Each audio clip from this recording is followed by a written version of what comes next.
السلام علیکم ورحمۃ اللہ وبرکاتہ۔ ٹاپک ہے اعتکاف کے اوپر۔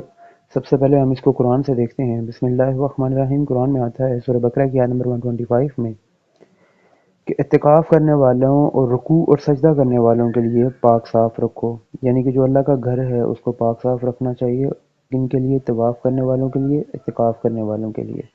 اسی طرح اس سے اگلی آیت 187 میں آتا ہے، اسی صورت میں آگے جا کے، کہ رات تک روزے کو پورا کرو، ان سے مباشرت نہ کرو جب تم مسجد میں اعتکاف کرنے والے ہو، یعنی کہ مسجد میں جب تم اعتکاف کر رہے ہو تو اس سے ایک چیز پتہ لگتی ہے کہ ازواج ملاقات کرتی تھیں، اس وجہ سے منع کیا گیا مباشرت نہ کرو۔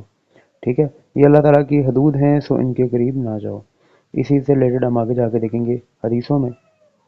سب سے پہلی حدیث رمضان کے اعتکاف کے بارے میں حضرت ابو سعید خدری رضی اللہ عنہ سے روایت کے رسول اللہ صلی اللہ علیہ وسلم نے رمضان کے پہلے عشرے میں اعتکاف کیا، پھر آپ نے درمیانے عشرے میں کے چھوٹے سے خیمے میں اعتکاف کیا، پھر آپ نے سر باہر نکال کر فرمایا میں پہلے عشرے کا اعتکاف کیا، میں اس رات کو تلاش کرنا چاہتا تھا، پھر میں نے درمیانے عشرے کا اعتکاف کیا، پھر میرے فرشتہ آیا تو مجھے کہا گیا کہ وہ آخری عشرے میں ہے، جو شخص میرے ساتھ اعتکاف کرنا چاہتا ہے وہ آخری عشرے کا اعتکاف کرے۔ مجھے یہ رات دکھائی گئی، پھر مجھے بلا دی گئی، میں نے اس کی صبح خود کو کیچڑ میں سجدہ کرتے ہوئے دیکھا۔ اسے آخری عشرے میں تلاش کرو، اسے ہر تاک رات میں تلاش کرو۔ اس رات بارش ہوئی، مسجد کی چھت شاخوں سے بنی ہوئی تھی، وہ ٹپکنے لگی، میری آنکھوں نے رسول صلی اللہ علیہ وسلم کو دیکھا کہ آپ کی پیشانی پر کیچڑ کا نشان تھا۔ یہ 21ویں کی رات تھی، یعنی کہ 21۔ آج کل کے جو لوگ جو صرف 27ویں بٹا کے بیٹھے ہوئے ہیں ان کے لیے بھی یہ لمحہ فکریہ کہ 21 رات میں نبی صلی اللہ علیہ وسلم کی لائف کے اندر ہی یہ آیا ماجرا پیش۔ ٹھیک ہے، جو انہوں نے خواب میں دیکھا وہ سچ ہوا، اور اس سے یہ پتہ لگا کہ آخری 10 دنوں کے اندر اندر یہ رات آتی ہوتی ہے۔ ٹھیک ہے، یہ سورج سن کی وجہ سے جو ہے، چاند کی وجہ سے دن اس کے الگ بھی ہو سکتے ہیں۔ ٹھیک ہے، سعودیہ کا اور ہمارے دن کے علاوہ ہو سکتا ہے۔ ٹھیک ہے، اسی طرح اس اگلی حدیث حضرت عائشہ سے کہ جس قدر آخری عشرے میں عبادت و سخاوت کرنے کی کوشش کرتے تھے وہ اس کے علاوہ کسی اور وقت نہیں کرتے تھے۔ ٹھیک ہے، یعنی کہ آخری عشرے میں اتنی زیادہ باتیں وہ کرنے لگ جاتے تھے۔ اسی طرح اس اگلی حدیث میں کہ آخری عشرے میں اعتکاف کرتے رہے حتیٰ کہ اللہ نے انہیں فوت کر لیا، پھر آپ کی وفات کے بعد ازواج مطہرات نے اعتکاف کیا، یعنی کہ نبی صلی اللہ علیہ وسلم کی ازواج بھی جو تھیں وہ بعد میں اعتکاف کیا کرتی تھیں۔ اسی طرح اس سے اگلی حدیث کہ آپ ہر سال 10 دن کا اعتکاف کیا کرتے تھے، لیکن جس سال آپ کی جان قبض کی گئی اس سال آپ نے 20 روزہ اعتکاف کیا۔ 20 روزہ کیوں کیا؟ ٹھیک ہے، اسی اگلی حدیث میں پتہ لگ جائے گا کہ نبی صلی اللہ علیہ وسلم رمضان کے آخری 10 دن میں اعتکاف کیا کرتے تھے، لیکن آپ نے ایک سال اعتکاف نہ کیا، تو پھر آئندہ سال آپ نے 20 روزہ کیوں کیا؟ کیونکہ اس سے اگلی حدیث میں آتا ہے کہ آپ سفر میں تھے، جو جب اگلا سال آیا تو پھر نبی صلی اللہ علیہ وسلم نے 20 دن کا اعتکاف کیا تھا۔ ٹھیک ہے، تو اس سے پتہ لگا کہ 10 دن کا بھی کر سکتے ہیں، 20 دن کا بھی کر سکتے ہیں۔ ٹھیک ہے، اسی طرح اس سے اگر آیا کہ ایک رات اور 3 رات کا بھی کر سکتے ہیں۔ ٹھیک ہے، یہ ایک نظر مانی گئی ہے۔ ٹھیک ہے، لیکن یہ روزوں سے ہٹ کے بھی ہے اور روزوں کے اندر بھی آپ اس کو انکلوڈ کر سکتے ہیں۔ حدیث حضرت ابن عمر سے کہ عمر رضی اللہ عنہ نے نبی صلی اللہ علیہ وسلم سے مسئلہ دریافت کیا کہ میں نے دور جہالیت میں نظر مانی تھی کہ میں مسجد حرم میں ایک رات کا اعتکاف کروں گا، آپ نے فرمایا اپنی نظر پوری کرو۔ ٹھیک ہے، اسی طرح اس سے اگلی حدیث ابو سعید رضی اللہ عنہ کہتے ہیں کہ میری بیوی کے ذمے مسجد حرم میں 3 دن نظر کا اعتکاف تھا۔ تو اس میں بھی وہ یہی کہتے ہیں کہ اس میں آگے جا کے آتا ہے کہ ابن عباس رضی اللہ عنہ کی رائے تھی کہ اس پر روزے نہیں ہیں مگر یہ کہ وہ خود اپنے ذمہ لے لے، یعنی کہ اپنی مرضی سے روزہ رکھ سکتی ہے۔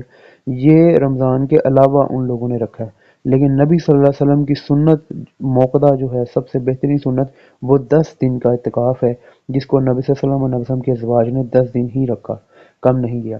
ٹھیک ہے، اسی طرح سے اگلا ٹاپک ہے اعتکاف کا ارادہ ہو تو نماز فجر کے بعد اعتکاف کی جگہ میں تشریف لے جاتے۔ حدیث حضرت عائشہ سے کہ جب رسول اللہ صلی اللہ علیہ وسلم اعتکاف کرنے کا ارادہ فرماتے تو آپ صلی اللہ علیہ وسلم نماز فجر ادا کرتے اور پھر اپنے اعتکاف کی جگہ میں تشریف لے جاتے۔ اب یہ 20 ڈے یعنی کہ 20th ڈے ہو اور فجر کے ٹائم جا سکتے ہو، اور اس کا لاسٹ ٹائم مغرب تک ہے، اسی کا ریفرنس اگلی حدیث میں اس میں بھی آتا ہے کہ رسول اللہ نے فجر کی نماز پڑھ کر دیکھا تو کئی خیمے نظر آئے۔ ٹھیک ہے، تو اسی طرح اس سے اگلی حدیث امام مالک کی مت اس جگہ غروب آفتاب سے پہلے آ کر ٹھہرے جہاں وہ اعتکاف کا ارادہ رکھتا ہے، اس رات کو جس میں اس کا مسجد میں ٹھہرنے کا ارادہ ہو، حتیٰ کہ وہ اپنے اعتکاف کا آغاز رات کے آغاز والے حصے کے ساتھ کرے جس میں وہ اعتکاف کا ارادہ کیے ہوئے ہے، یعنی کہ مغرب سے پہلے پہلے وہ اعتکاف والی جگہ پہ بیٹھ سکتا ہے۔ نبی صلی اللہ علیہ وسلم کی سنت فجر کے ٹائم میں جو کہ پچھلی حدیثوں میں گزر چکی۔ ٹھیک ہے، اس سے اگلی اس کا اگلا پوائنٹ جو ہے اس میں ہے کہ بیڈ بستر چارپائی وغیرہ لگانا۔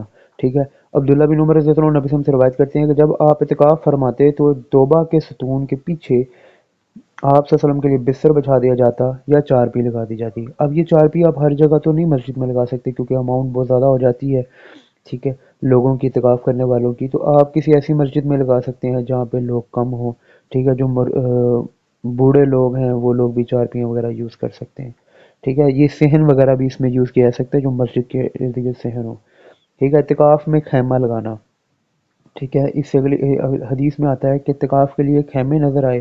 اب یہ خیمے نبی صلی اللہ علیہ وسلم کے ساتھ جو ہیں ان کے ازواج نے بھی لگا لیے، ٹھیک ہے، تو جس کی وجہ سے نبی صلی اللہ علیہ وسلم نے کہا کہ یہ میں جو ایک ہوں اپنا اعتکاف یہ اگلے یعنی کہ شوال کے 10 دنوں میں پھر انہوں نے کیا، ٹھیک ہے، اور اپنے خیمے کو کھڑوا دیے، ٹھیک ہے۔ امام مالک کہتے ہیں کہ مطلب شخص اس مسجد کے سوا کہیں رات نہ گزارے جس میں اعتکاف کیے ہوئے ہو، الا یہ کہ اس کا اعتکاف والا خیمہ مسجد کے صحنوں میں سے کسی صحن میں ہو۔ اب اس سے پتہ لگا مسجد کے صحن میں بھی اعتکاف کے لیے بیٹھا جا سکتا ہے خیمہ لگا کے۔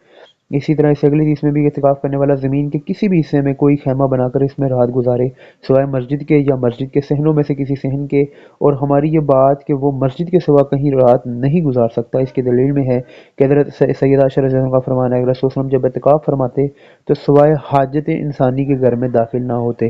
اب حاجت انسانی کیا ہو سکتی ہے کہ گھر بالکل ساتھ ہے، قریب ہے، تو مسجد میں کوئی اس طرح کا انتظام نہیں ہے کہ جہاں قضائے حاجت کی جا سکے، انسانی حاجت پوری کی جا سکے، کھانے کو، کپڑے وغیرہ، غسل، وضو، یہ چیزیں اگر وہاں پہ نہیں ہیں جس طرح کے ولیج کے علاقوں میں ہیں، ٹھیک ہے، تو وہ اس حاجت کے تحت انسانی حاجت کے تحت گھر جا سکتا ہے۔ لیکن آج کل کی میجورٹی مسجدوں میں یہ سب چیزیں آپ کو اویلیبل ہوتی ہیں، تو آپ موبائل سے بھی گھر سے چیزیں منگوا سکتے ہو جو آپ کو ضرورت وہاں پہ درپیش آ سکتی ہیں۔ اس سے اگلا ٹاپک اعتکاف فرماتے ہیں تو سوائے حاجت انسانی کے گھر میں داخل نہ ہوتے۔ یہ بھی اسی طرح حدیث کہ آپ صرف انسانی حاجت کے تحت گھر میں تشریف لایا کرتے۔ اس سے اگلی حدیث میں بھی جب میں اعتکاف میں ہوتی تو قضائے حاجت کے لیے گھر میں داخل ہوتی۔ اب یہ فیمیل کے لیے بھی ہے کہ وہ گھر کے لیے، کیونکہ وہ بالکل ان کے ساتھ تھا جو انہوں نے خیمہ لگایا ہوا تھا، عائشہ کے گھر کے ساتھ خیمہ ہوتا تھا۔ اس میں کوئی بیمار ہوتا تو میں بس گزرتے گزرتے ہی اس سے حال پوچھ لیتی، یعنی کہ کھڑا ہو کے حال چال نہیں پوچھنے لگ جانا، آپ گزرتے گزرتے کسی کا حال چال، کسی مریض کا سکتا پوچھ سکتے ہو۔ رسول صلی اللہ علیہ وسلم مسجد سے میرے پاس حجرے میں سر داخل فرماتے تو میں اس میں کنگھی کر دیتی، کیونکہ نبی صلی اللہ علیہ وسلم کے بال کافی گھنے تھے اور زیادہ تھے، ٹھیک ہے، اس وجہ سے جب آپ اعتکاف میں ہوتے تو گھر میں کسی حقیقی ضرورت کے بغیر داخل نہ ہوتے، یعنی کہ وداؤٹ ریزن آپ گھر میں نہ آ جاتے، صرف وہیں پہ رہتے۔ اسی طرح امام مالک نے سے اس شخص نے سوال متعلق پوچھا کہ جو اعتکاف کرتا ہے کیا وہ اپنی حاجت ضروریہ کے لیے چھت والے گھر واش روم میں داخل ہو سکتا ہے؟ تو انہوں نے فرمایا کہ ہاں، اس میں کوئی حرج نہیں، یعنی کہ وہ جو ہے وہ اپنی حاجت وغیرہ پوری کر سکتا ہے۔